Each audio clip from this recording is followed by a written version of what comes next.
Hello, my dear O-level students. I hope you are doing fine. Now we are going to start the chapter of microorganisms and biotechnology. And in this chapter, we are going to talk about viruses, bacteria, fungus, their ecological niche, their mode uh, of doing things, how do they fit in the ecological food chains and food webs, and how do they work. So stay with me, and in this video, in first step, we will talk about viruses.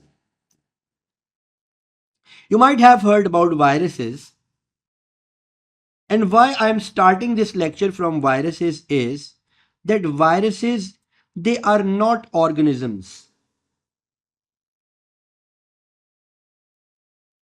at all. They are not organisms. So what are they? Ecologists, they were really confused about viruses. Sometimes